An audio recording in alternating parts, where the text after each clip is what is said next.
Okay, so I want to talk about the new Noah Baumbach film Jay Kelly, starring George Clooney, Adam Sandler, Laura Dern, Billy Crudup, and a handful of others. This is a film I've been eagerly awaiting all year, basically from the moment it was announced. Noah Baumbach has become one of those filmmakers I've sort of found myself growing into. The older I get, the more I live in New York City, the more I grow as a writer and just as a person, the more I find myself in his movies. And Jay Kelly might just be my favorite of the bunch. And you might be sitting out there thinking, why this one? Why this story about an aging movie star having an identity crisis? Someone looking back on his life with regret, sadness, and confusion. Why would that hit you harder than the rest of Baumbach's work? That's kind of what I've been trying to unpack. We meet the character Jay Kelly on the last day of shooting his newest film. Clooney plays him, and I genuinely can't imagine anyone else in the role, not only because George Clooney is a great actor, but because the entire emotional architecture of this character feels like something only someone of Clooney's stature, his place within the culture, could fully embody. So we meet Jay Kelly on the set of this movie that he's acting in, and he finishes this take of this long monologue and he looks around and he says, I think I'd like another one. So they reset the camera, they run it again, and that phrase, I'd like another one, becomes this emotional through line for the whole film. It becomes about wanting another shot at life, another take at being the person you meant to be before the distractions and the obligations and the self delusions got in the way. The film starts revealing that he has this distant relationship with his two daughters. They're out there living their lives far away from him. He's not married, no romantic partner. The only people in his orbit are the ones he pays to be there: his manager, Adam Sandler, his publicist, Laura Dern, his makeup person, his security guard, his assistant. A life full of people, but none of them actually his people. Then he runs into an old acting class buddy of his, played by Billy Crudup, and it sends him into this identity tailspin. He's suddenly forced to look back and ask himself how he ended up here. What responsibilities he abandoned? What did he do wrong as a father or a friend or a human being? And all of this is complicated by the fact that he's been the face of massive Hollywood movies for decades. When you're the center of that much attention and money and machinery, what does personal accountability even look like? From there, Jay Kelly decides to follow his daughter to Paris, where she's traveling with friends for the summer before she goes to college. All he wants is to reconnect, even just a little bit. And he pairs this whole trip with a stop to Tuscany to receive a tribute award, something he doesn't even seem to really care about, but it's convenient. Two birds, one stone. If only life were so easy. The trip ultimately becomes a slow unraveling. One by one, the people in his life, the people who've been orbiting him for years, begin peeling away. They realize how much of themselves they've sacrificed by centering their lives around someone else's fame. They're missing out on their own families, their own joys, their own sense of self worth. And you get a sense that they've spent years lying to themselves, that serving this celebrity is somehow a noble act, that because movies create magic for others, helping Jay Kelly is a kind of public service. Hollywood has always been this strange paradox, a place where legitimate magic happens, where human beings come together to create something that transcends the moment, but also a place where the foundation beneath the magic is cracked and rotting. Movies like Damien Chazelle's Babylon dive headfirst into that contradiction, the ecstasy of invention pressed right up against the chaos of debauchery and decay. That film practically vibrates with the idea that the industry was born out of messy, broken people trying to make something pure. The dream of cinema is intoxicating, but the people chasing it often set themselves on fire along the way. But similarly, look at Hail Caesar from the Coen brothers. It's a shimmering Technicolor send-up of the studio era that's also a quiet lament about how much artifice is required just to keep the whole system standing upright. And underneath all of the jokes and spectacle of that movie is a very real understanding that Hollywood is equal parts circus and church. And you see this dual energy in so many films and books that have tried to capture the industry honestly. Billy Wilder's Sunset Boulevard shows the aftermath of stardom, the way that fame calcifies into delusion and loneliness when the world stops applauding. Even something as recent as Once Upon a Time in Hollywood carries a wistfulness about the people crushed beneath all of the myth making, the ones who don't get preserved in the cultural memory, but are nonetheless shaped and often wounded by the industry's gravitational pull. All these stories understand that the glitz and the glamour are inseparable from the bruises that come with chasing them. And that's very much in the bloodstream of Jay Kelly. The film never sneers at movie stars, nor does it honestly sanctify them. Instead, it shows them as people shaped by the same desires, the same insecurities, the same emotional blind spots as anyone else, just magnified under the harshest light possible. It might sound super simplistic to say movie stars are people too, and I get why some folks might roll their eyes at this movie and at that sentiment, but Jay Kelly, in my opinion, treats it with a kind of humane seriousness. It recognizes that fame doesn't erase your humanity.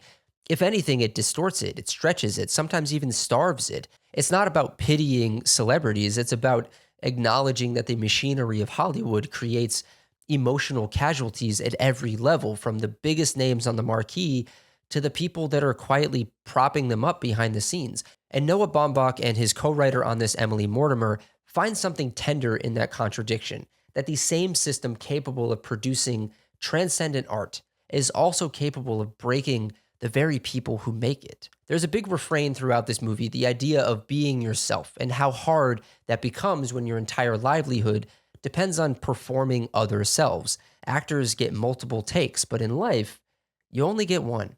You don't get to reset, you don't get to reframe, you don't get to smooth out the wrinkles. And that's really the beating heart of Jay Kelly. What happens when you look back and realize you may have lived this one life badly? The film keeps reminding us throughout the film that Jay Kelly is aging. A mentor of his, played by Jim Broadbent, dies early on in the story. Jay's children are getting older. His father is getting older. Mortality is everywhere that he looks, and he's starting to realize how many doors have closed behind him without him even noticing. The movie also becomes a meditation on movie stardom itself. Think about the movie stars of earlier eras: Gary Cooper, Cary Grant, Jimmy Stewart, Robert De Niro, and George Clooney. These faces that meant something personal to millions of people. George Clooney gives one of his most reflective performances of his career, constantly oscillating between the real self and the movie star identity, between the private exhaustion and the public mask. Because after the encounter with his old acting school friend, Billy Crudup, Jay Kelly becomes painfully aware of the gap between who he is and who he performs as, not just on screen, but in real life. Billy Crudup flat out says it. He calls him an empty vessel. He says, "Is there even a person in there?" And while all of this is happening, these supporting characters have their own crises going on behind the scenes. Laura Dern's character and Adam Sandler's character, Ron, have this unresolved romantic history that bubbles up. Before she quits being Jay Kelly's publicist, she tells Ron, at a certain point, you have to put your foot down. You have to stop getting pushed around. You have to make decisions about your own future, for your kids' future. There's this wonderful parallel there. Everyone in Kelly's orbit has been living life as a supporting character in his movie. And the film asks, how long can you do that before you start to disappear? And there's a line from the Joseph L. Mankiewicz movie All About Eve that this film invokes. Betty Davis's character says in a beautiful monologue, "The things you drop on your way up the ladder so that you can move faster, you forget you'll need them again." And Jay Kelly is basically an entire movie built on that very idea. It's about the debris field that ambition leaves behind, the friendships that you let wither, the children you weren't around for, the little rituals of life you traded away because you were so focused on becoming someone else. You don't notice those losses as they're happening. In the moment, they feel like, I don't know, necessary sacrifices, but then decades pass and suddenly you look over your shoulder and see how much of yourself you abandon just to keep climbing. That's a theme that artists have been wrestling with for decades. Bob Fosse's All That Jazz, one of my personal favorite movies of all time, is practically the patron saint of this idea, a man who built an entire career on brilliance only to find his personal life scorched down to the studs. Fellini's 8.5, which was a big inspiration for Bob Fosse making All That Jazz, is another. This spiraling, dreamlike journey through the regrets of a director who spent so long trying to create capital M meaning that he forgot how to simply be a person. Even something like Juzo Itami's The Last Dance touches on this, how the things we consider frivolous or unimportant in the moment often turn out to be the exact things that define us, the things that tether us to who we were supposed to be. What all of these films understand, and what Jay Kelly taps into so gracefully, in my opinion, is that ambition isn't inherently tragic, but unchecked ambition has a way of hollowing you out without you realizing it. The problem isn't the climb itself, it's the blindness that can come with it, the inability to see the fallout of all of your choices until the damage is already baked into the past. And Baumbach captures that feeling with such tenderness. He's not judging Jay Kelly. He's not wagging a finger at him for being selfish or career obsessed. He's simply acknowledging a truth that most people encounter sooner or later, that you can't outrun the parts of your life that you neglected. They catch up to you. They always do.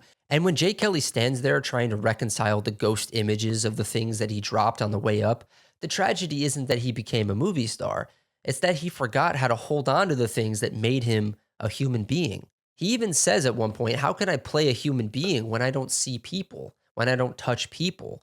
Indicating that he doesn't already feel like a person. And Jay Kelly, the film, plays in that same surrealist sandbox as All That Jazz and 8.5. Throughout the movie, Jay Kelly opens doors into memories, moments he didn't know were life-changing until they have long passed. And that really caught me off guard, how different this feels from anything Noah Baumbach has done before. There's this dreamlike looseness to it. Scenes just kind of drift into each other the way that memories do when you're tired or you're overwhelmed. One minute, Jay Kelly is in the present, and the next he steps through a doorway or turns his head, and suddenly he's in some long-forgotten moment that hits him harder than he expects. This visual surreality is looser, it's stranger, more impressionistic than Baumbach usually gets, and it ends up being the perfect style for a story about a guy who doesn't quite know where his real life begins and his movie life ends. There's a sentiment that repeats itself all throughout the film: all my memories are movies.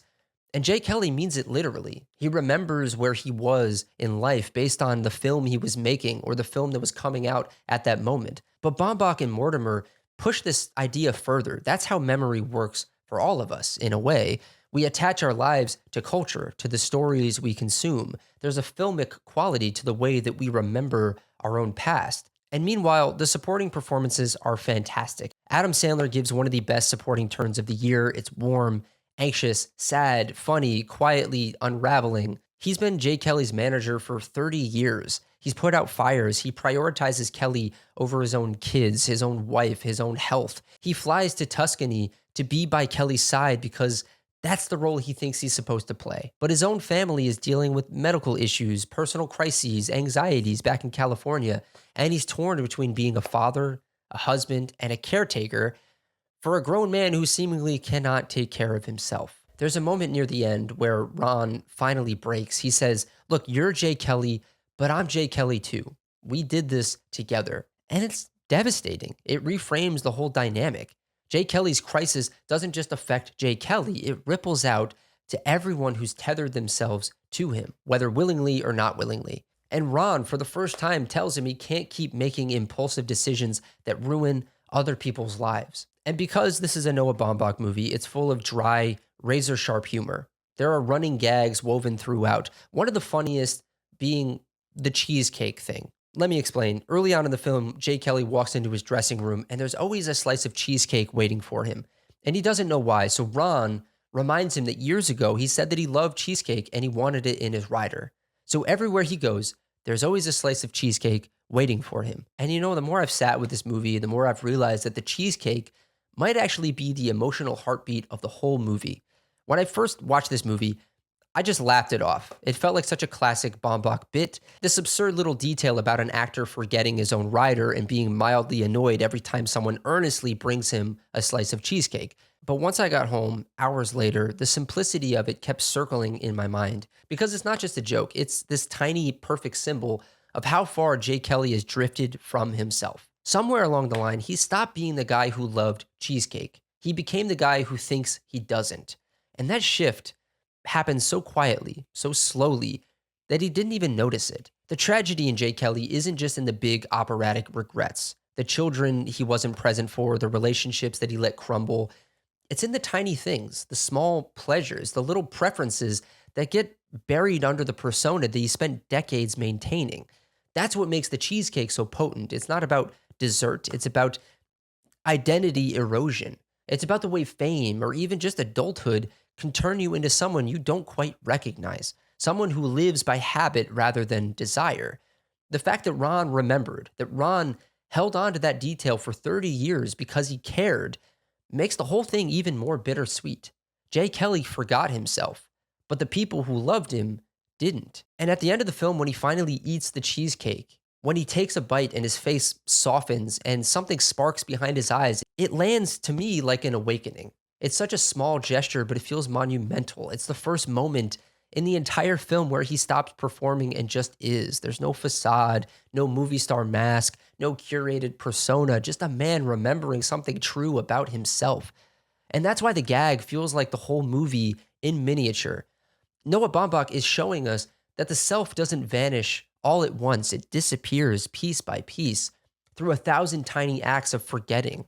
And sometimes all it takes is one bite of cheesecake, one moment of clarity to realize how much of yourself you've misplaced along the way. And then we get to the ending, and this is where the floodgates really open for me. At the tribute ceremony in Tuscany for Jay Kelly, they dim the lights and play this montage of Jay Kelly's life work. And in a choice I genuinely did not think Noah Baumbach would ever commit to, the screen fills with George Clooney film clips. ER, Three Kings, Intolerable Cruelty, Ocean's 11, Syriana, Michael Clayton, all of it. 30 years of cultural memory suddenly reframed as one man's actual lived experience. It's a move that shouldn't work, and in any other film, it would feel self-indulgent or meta to the point of distraction. But here, it lands like a gut punch because this character, Jay Kelly, has been insisting the whole movie that all of my memories are movies. And now we understand, literally, his life has been absorbed by the roles he played. The montage isn't a celebration, it's a mirror held up to a man who is finally realizing how much of himself he left behind inside the frame. Jay Kelly begins crying as he's watching this montage, and you could feel that the tears aren't about nostalgia. They're recognition, they're mourning. The audience inside the film at the ceremony are watching the life of a movie star, but Jay Kelly is watching the only life he'll ever get. And tucked inside the crowd, flickering in the corners of the theater, he sees faces from his past, people that he wronged, people that he loved, people that he forgot. They appear like ghosts because in his memory, that's what they are. His life is being played back to him on a screen, not as a highlight reel, but almost as a reckoning. And then when the montage ends, a standing ovation, cheers, whistles, he remains seated and he's looking up at the screen and he whispers almost involuntarily, "Can it go again?" And then he turns and he looks directly into the camera, into us, the audience watching this movie, and he says, "I'd like another one." The simplicity of that line almost destroyed me because in that moment, it stops being just Jay Kelly speaking. It's not even George Clooney speaking. It's not even Noah Baumbach speaking. It becomes us speaking. It becomes the voice of anyone who's ever sat awake at 3 in the morning, replaying moments that they'd wish they'd handled differently, or wondering how their life might look if they could redo the takes where they stumbled. It taps into something universal, the aching desire to rewind, to ask for one more shot, to get it right this time. The tragedy and the beauty is that we can't. We only get one. No resets, no relighting, no second take of the big emotional scene that we flubbed in real life. That's the cruel wisdom the film lands on. And it does it without melodrama, without preaching, without rubbing our noses in it. It just lets us sit there in the truth. When the screen cut to black, I honestly just sat in my seat stunned. Not sad exactly, more like profoundly aware of my own life, of my own choices, of how many takes I've wasted protecting the wrong things or trying to perform some version of myself that felt safer or easier. I kept thinking about how I'll feel decades from now, looking back at the footage of my own life, and whether I'll recognize the person on screen or wonder if I ever really knew him at all. Because for all of its love of cinema, and this film is deeply, deeply in love with cinema, Jay Kelly is also obsessed with empathy. And not just empathy for movie stars, which is an easy reading of this movie, but empathy for anyone carrying the weight of regret. Anyone who ever wished they could go back. Anyone who's ever realized too late that they dropped some precious things on their way up the ladder. And technically speaking, this film is gorgeous. Linus Sandgren's cinematography is elegant without ever drawing attention away from the emotional core. Nicholas Bertel's score is quietly devastating. The performances from Clooney and Sandler might genuinely be career bests. But the craft, as beautiful as it is, almost feels secondary to the emotional excavation the movie is doing. Baumbach isn't just making a film, he's taking apart the architecture of a life and showing you all the beams that cracked along the way. And what's remarkable is that even as the film is steeped in cinematic history, All About Eve, Eight and a Half, all that jazz, Sullivan's Travels, Sunset Boulevard, and countless others, it never feels like a collage of references. It feels like a conversation across generations of artists, all wrestling with the same question. How do you live a life that feels true? How do you hold on to yourself when the world keeps asking you to be someone else? That's why this movie hit me so hard. It's sobering, it's melancholic, but it's also deeply generous, the kind of generosity that makes you want to take stock of your own life with a little bit more patience, a little bit more tenderness. And it's a film I know that I'm going to return to, especially as I age, if only to check in with myself, to ask if I'm living this one unrepeatable life with as much honesty as I can, to make sure that when my montage plays someday, whatever it is, however it looks, that I won't sit there wishing I'd asked for another take. Those are quite honestly a lot of my thoughts on Jay Kelly. I have more, but this essay and this review and this video got long enough that I decided it was time to put the pencils down. I guess I have critiques of this film that I didn't really get to in this video. Maybe I'll come back and talk about them at a later date. But I think it's pretty safe to say that Jay Kelly is among my favorite films of the year. It's one that kind of unexpectedly hit me right in the gut, right in the heart, right in the head, all of the places that I think a movie really needs to hit you. I know that this film is not going to work for everyone, just like a lot of Noah Baumbach's films don't really work for everyone. But if you have seen it, let me know what you thought down in the comments, whether you loved it or hated it, whether you think that it was too schmaltzy, too up its own ass, up the own ass of Hollywood. I might make a whole video later on about that concept, about the concept of Hollywood making movies about Hollywood, because people seem to really hate them. As someone who loves Hollywood and loves cinema, I personally love the hell out of them. So this movie was right up my alley from the get-go. But when you're done down in the comments, don't forget to like this video. Don't forget to hit the subscribe button and hit the bell to be notified when new videos come out on this channel. You could also go follow me over on Letterboxd so you can see what I'm watching when I'm watching it. And with that, I'll see you all next time.